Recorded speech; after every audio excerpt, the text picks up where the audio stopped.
lagi bersama saya Bernard Jamil.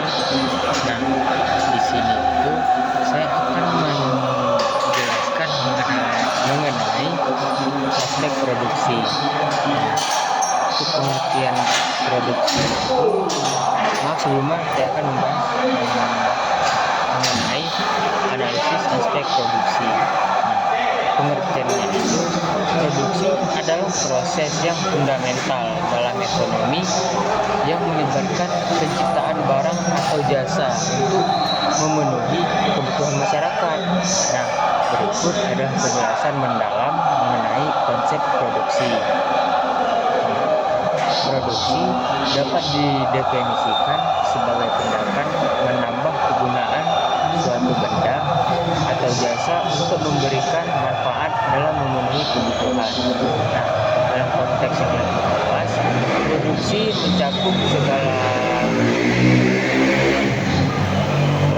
mencakup segala usaha untuk meningkatkan nilai dan faedah suatu barang. Sedangkan dalam arti sempit, produksi adalah proses menciptakan atau mengubah bentuk barang menjadi barang lain.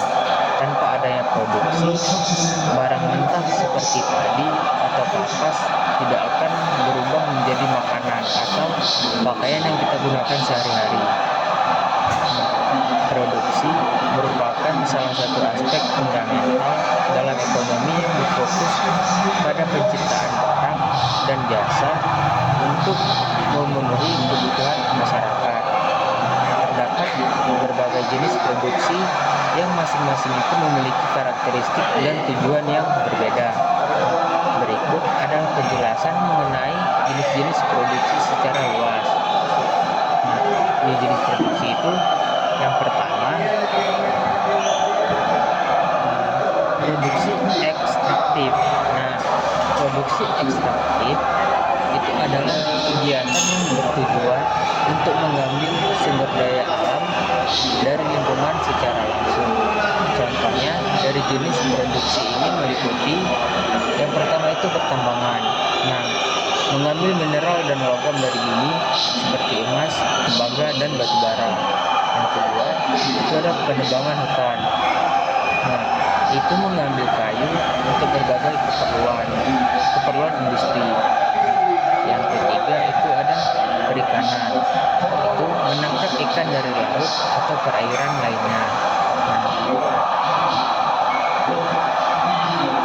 produksi ekstraktif itu berfokus pada pemanfaatan sumber daya alam yang tidak dapat diperbarui dan seringkali itu memerlukan perhatian terhadap dampak lingkungan. Yang kedua, produksi agraris. Nah, produksi agraris itu berkaitan dengan pengelolaan hasil pertanian dan peternakan. Nah, jenis produksi agraris ini itu mencakup yang pertama itu ada pertanian. Nah, itu menanam tanaman pangan seperti padi, jagung, dan sayuran. Yang kedua ada perkebunan. Nah, itu menanam tanaman komoditas seperti kelapa sawit, kopi, teh, karet, dan kakao. Nah, yang ketiga itu ada peternakan. Nah, di sini itu mengelola hewan untuk diambil hasilnya seperti daging, susu, dan telur. Nah, produksi agraris itu sangat penting untuk ketahanan pangan dan memberikan kontribusi besar terhadap perekonomian. Nah, yang ketiga itu ada produksi industri. Nah, produksi industri itu melibatkan pengolahan bahan mentah menjadi barang jadi atau barang setengah jadi. Contohnya itu dari jenis produksi ini itu termasuk yang pertama itu manufaktur. Nah, pembuatan barang-barang seperti kendaraan, elektronik, dan perabotan rumah tangga. Yang kedua itu ada pengolahan makanan. Itu mengubah bahan pangan mentah menjadi produk siap konsumsi seperti roti, makanan kaleng, indomie, atau yang lain-lain. Nah, produksi industri itu berperan berperan dalam meningkatkan nilai tambah dari bahan mentah serta menyediakan lapangan pekerjaan. Yang keempat itu ada produksi perdagangan. Nah, produksi perdagangan tidak mengubah bentuk barang, tetapi dia berfungsi sebagai penghubung antara produsen dan konsumen. Contoh aktivitasnya itu adalah toko retail. Nah, dia itu menjual barang langsung kepada konsumen. Yang kedua itu ada distributor, yaitu mengedarkan produk dari produsen itu ke pasar, baik ke pasar tradisional, pasar lokal maupun pasar luar daerah. Meskipun tidak mengolah barang, perdagangan ini membantu memastikan ketersediaan barang di pasar.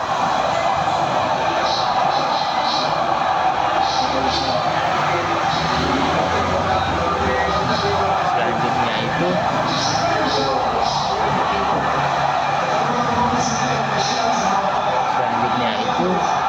produksi jasa. Nah, produksi jasa itu melibatkan penyediaan layanan yang tidak berbentuk fisik, tetapi memberikan manfaat bagi konsumen. Nah, contoh dari produksi jasa itu meliputi layanan kesehatan. Nah, dokter dan rumah sakit itu memberikan perawatan medis. Nah, jadi yang selanjutnya itu transportasi. Perusahaan angkutan menyediakan layanan pemindahan barang atau orang. Contohnya itu ya seperti kargo, JRG, dan lain-lainnya. Yang ketiga itu ada perbankan. Nah, yaitu layanan keuangan yang membantu transaksi ekonomi. Produksi jasa itu semakin penting seiring dengan perkembangan ekonomi modern dan kebutuhan masyarakat akan sebuah layanan. Tujuan utama dari produksi itu meliputi memenuhi kebutuhan konsumen. Nah, produksi itu bertujuan untuk menyediakan barang dan jasa yang dibutuhkan oleh masyarakat, baik kebutuhan primer seperti makanan dan pakaian maupun kebutuhan sekunder dan tersier. Selanjutnya tujuannya itu untuk mencapai keuntungan. Nah, produsen berusaha mendapatkan keuntungan dari selisih antara biaya produksi dan harga jual. Tujuan yang keempat yaitu meningkatkan lapangan pekerjaan. Proses produksi dapat menciptakan banyak peluang kerja bagi masyarakat. Dan tujuan yang keempat itu dia mengganti barang yang rusak atau habis. Nah, di sini itu dia memastikan ketersediaan barang di pasar untuk memenuhi permintaan konsumen. Nah, selanjutnya faktor-faktor produksi.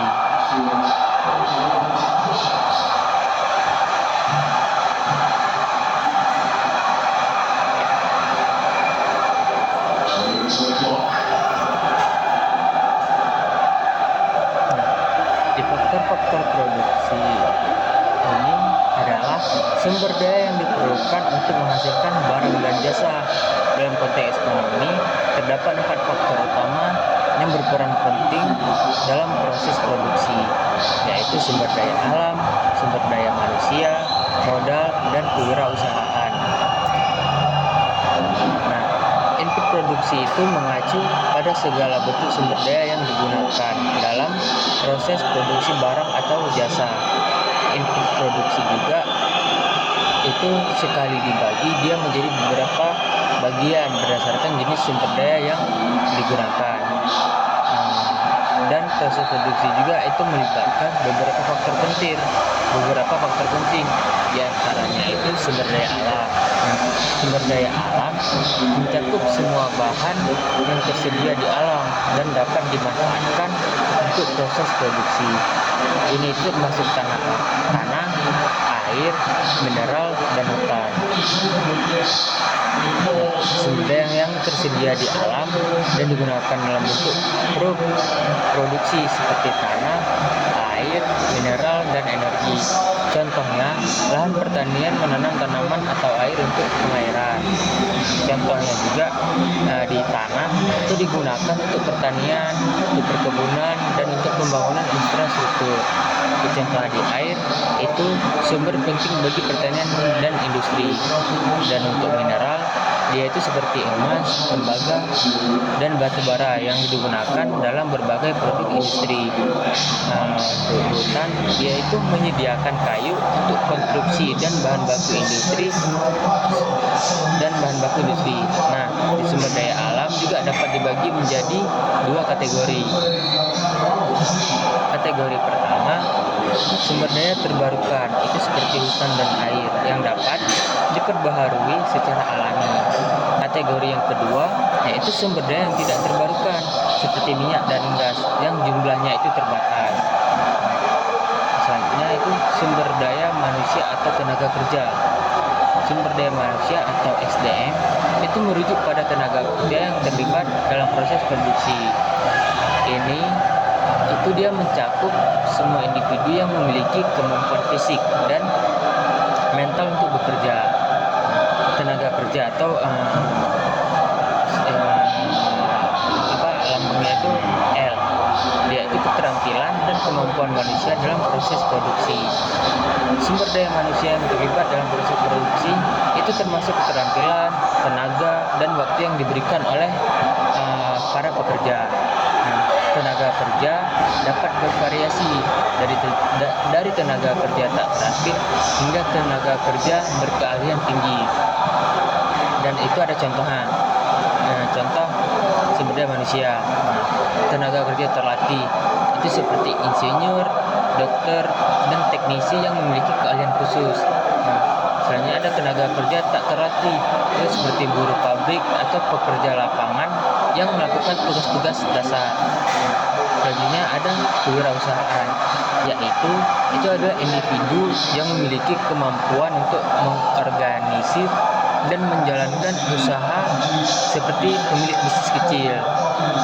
Jadi kualitas SDM itu sangat mempengaruhi produktivitas dan efisiensi dalam proses produksi. Yang ketiga itu ada modal atau lambungnya itu K. Modal itu adalah semua alat, mesin, uang, atau barang lain yang digunakan dalam proses produksi untuk menghasilkan barang atau jasa. Modal tidak selalu berupa uang, bisa juga berupa peralatan atau fasilitas produksi. Sumber daya finansial yang diperlukan untuk memulai dan menjalankan proses produksi. Semua barang yang diproduksi dan digunakan untuk memproduksi barang lain, ini itu termasuk mesin, alat, bangunan, dan infrastruktur yang digunakan dalam produksi. Modal dapat dibedakan menjadi modal tetap dan modal lancar. Modal tetap itu atau fixed capital adalah aset yang digunakan untuk perusahaan menjalankan operasionalnya dalam jangka waktu yang panjang. Modal itu tidak akan habis dalam satu kali penggunaan dan biasanya dia itu memiliki masa manfaat lebih dari 1 tahun. Modal tetap memiliki umur ekonomis yang panjang dan dapat digunakan berulang kali. Nilai asetnya tetap akan mengalami penurunan seiring waktu yang dikenal sebagai depresiasi. Sedangkan modal lancar atau current capital adalah aset yang digunakan untuk memenuhi kebutuhan operasional sehari-hari perusahaan. Modal ini biasanya habis dalam satu siklus produksi atau dalam waktu kurang dari 1 tahun. Modal lancar mudah diubah menjadi kas atau digunakan untuk memenuhi kewajiban jangka pendek. Itu digunakan dalam proses produksi atau untuk membayar kewajiban segera. Modal lancar berperan penting dalam menjaga kelancaran operasional bisnis sehari-hari dan memastikan bahwa perusahaan dapat memenuhi kewajibannya tepat waktu. Contoh, mesin produksi, mesin pabrik yang digunakan untuk memproduksi barang, peralatan, yaitu alat-alat pertanian seperti traktor dan alat pemanen. Dan yang terakhir itu ada uang. Uang itu adalah investasi awal untuk memulai usaha atau membiayai operasional bisnis. Yang keempat itu ada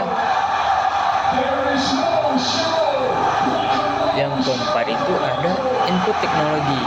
Nah, di input teknologi itu adalah penerapan ilmu pengetahuan dan inovasi dalam proses untuk meningkatkan efisiensi dan produktivitas. Ini mencakup peralatan teknologi, perangkat lunak, dan metode produksi yang digunakan. Nah, yang kelima itu ada input keuangan. Modal yang digunakan untuk membeli input lain, membayar upah pekerja, dan biaya produksi lainnya. Sumber daya keuangan bisa berasal dari tabungan, pinjaman, atau investasi. Yang keenam ada input informasi. Nah, data informasi yang dibutuhkan untuk membuat keputusan dalam proses produksi. Ini itu termasuk riset pasar, data pelanggan, dan info mengenai tren industri. Yang ketujuh itu ada kewirausahaan atau yang disingkat dengan W. Nah, kewirausahaan adalah kemampuan untuk mengorganisir semua faktor produksi guna menciptakan barang atau jasa baru. Nah, ini melibatkan inovasi, pengambilan risiko, dan manajemen. Kemampuan untuk mengorganisir dan mengolah faktor-faktor produksi. Contohnya,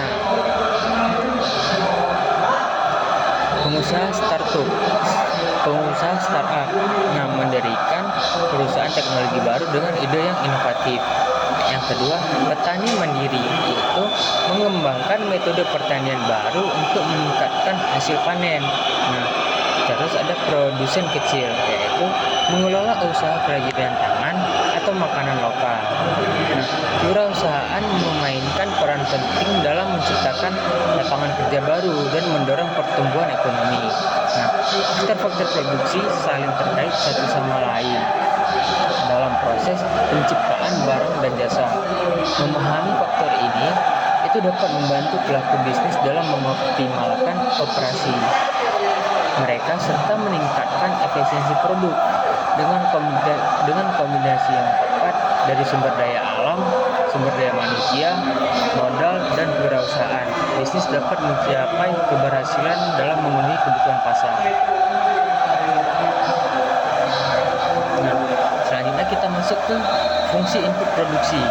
Nah, fungsi input produksi itu merujuk pada hubungan antara faktor-faktor produksi input yang digunakan dalam proses produksi hasil yang dihasilkan, yaitu output. Nah, fungsi ini penting untuk memahami bagaimana kombinasi berbagai input dapat mempengaruhi jumlah output yang dihasilkan. Yang pertama itu produksi barang. Nah, input produksi digunakan untuk menghasilkan produk atau barang yang akan dipasarkan. Yang kedua, pengembangan usaha. Input produksi yang digunakan untuk meningkatkan kapasitas produksi, mengembangkan produk baru, atau memasuki pasar baru. Yang ketiga, efisiensi operasional. Nah, penggunaan input produksi yang efektif dan efisien dapat mengurangi biaya dan meningkatkan margin keuntungan. Yang keempat, pengalokasian sumber daya. Nah, itu menentukan kombinasi optimal dari input untuk memaksimalkan output. Yang kelima, perencanaan produksi. Nah, itu mengantisipasi kebutuhan tenaga kerja dan modal berdasarkan proyeksi permintaan pasar. Dan yang keenam, analisis biaya. Memahami bagaimana perubahan dalam penggunaan input akan memengaruhi biaya total dan profitabilitas. Fungsi input produksi adalah alat penting dalam ekonomi dan manajemen bisnis yang membantu produsen untuk memahami hubungan antara berbagai faktor produksi dan hasil yang dihasilkan. Dengan menggunakan fungsi ini, si produsen dapat mengoptimalkan proses produksinya untuk mencapai efisiensi maksimum dan memenuhi kebutuhan pasar secara efektif.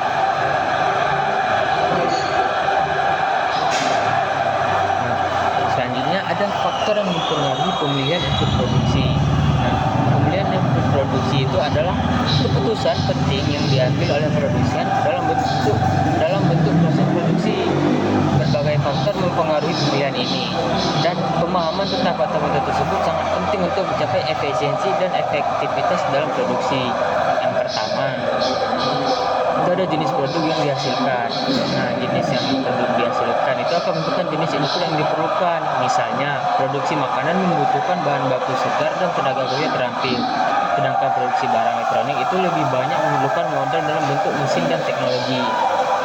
Yang kedua, ketersediaan. Nah, input yang mudah diakses dan tersedia jumlah yang cukup biasanya lebih disukai. Ketersediaan sumber daya alam, tenaga kerja, dan modal suatu daerah akan mempengaruhi pilihan input. Jika suatu daerah kaya akan sumber daya alam tertentu, produsen cenderung memilih input tersebut. Selanjutnya ada biaya. Pemilihan input seringkali berdasarkan biaya yang paling atau yang memberikan nilai terbaik untuk uang. Biaya ini setiap jenis input juga menjadi pertimbangan utama dalam pemilihan. Nah, produsen biasanya memilih kombinasi input yang memberikan biaya produksi terendah dengan output maksimal. Yang keempat, kualitas. Nah, di kualitas ini input berkualitas tinggi dapat menghasilkan produk akhir lebih baik dan mengurangi kerusakan atau limbah. Nah, kualitas dari input yang tersedia juga itu berperan penting dalam pemilihan. Nah, input berkualitas tinggi dapat meningkatkan output dan efisiensi dari produksi. Yang kelima itu ada keberlanjutan. Nah, pertimbangan lingkungan dan keberlanjutan semakin menjadi faktor penting dalam pemilihan input produksi. Nah, jadi selanjutnya itu ada teknologi. Kemajuan teknologi dapat mengubah cara produsen memilih input. Teknologi baru seringkali meningkatkan efisiensi dan produktivitas, sehingga produsen mungkin lebih memilih input yang lebih modern.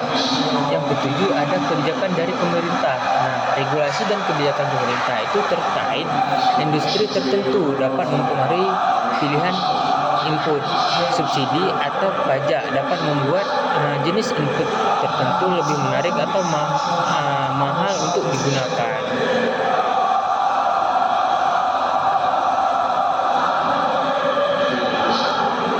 Nah, selanjutnya ada tantangan dalam pengolahan input produksi. Tantangan yang pertama itu volatilitas harga. Nah, harga beberapa input seperti bahan bakar atau bahan baku dapat berfluktuasi secara signifikan. Itu mempengaruhi biaya produksi.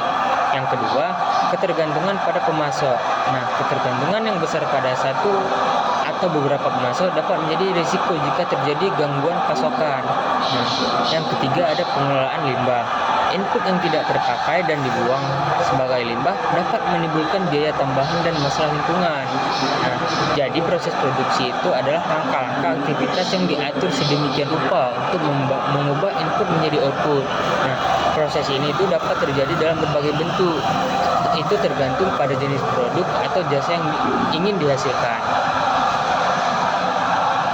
Nah, jenis-jenis proses produksi itu yang pertama itu ada produksi terus-menerus, produksi massal, produksi batch, produksi pesanan, produksi proyek. Nah, selanjutnya ada tahapan produksi dalam proses produksi. Yang pertama itu ada perencanaan. Nah, di sini itu menyusun perencanaan kebutuhan anggaran dan jadwal produksi. Yang kedua desain produk, yaitu langkah pertama di mana spesifikasi produk dirancang, masuk bentuk, ukuran, fungsi, dan material yang akan digunakan.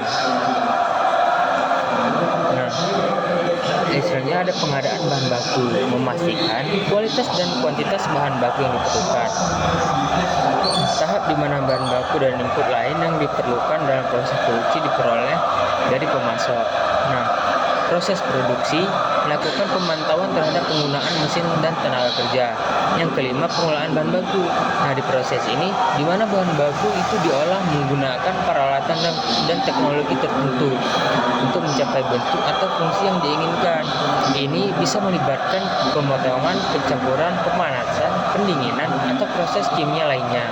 Yang keenam, perakitan. Nah, tahap ini itu di mana komponen-komponen produk itu disatukan untuk membentuk produk akhir. Nah, yang ketujuh itu ada pengujian produk. Nah, itu memastikan produk memenuhi standar kualitas. Produk itu diuji terlebih dahulu untuk memastikan memenuhi standar kualitas dan spesifikasi yang ditetapkan. Nah, itu mungkin ya bisa melalui BPOM. Nah, selanjutnya ada pengemasan. Nah, mengemas produk dengan menarik dan informatif. Nah, pengemasan adalah di mana produk akhir dikemas untuk melindunginya selama distribusi dan membuatnya menarik bagi konsumen. Yang kesembilan itu ada distribusi. Nah, itu mengatur pengiriman produk kepada pelanggan atau distributor. Nah, produk yang sudah selesai kemudian didistribusikan kepada konsumen melalui berbagai saluran distribusi. Dan yang terakhir itu yang ke-10, umpan balik dari pelanggan atau umpan balik pelanggan. Itu mengumpulkan masukan untuk memperbaikan produk dan proses dari produk kita. Mungkin segitu saja yang dapat saya sampaikan. Lebih dan kurang saya mohon maaf. Akhirul kalam. Wassalamualaikum warahmatullahi wabarakatuh.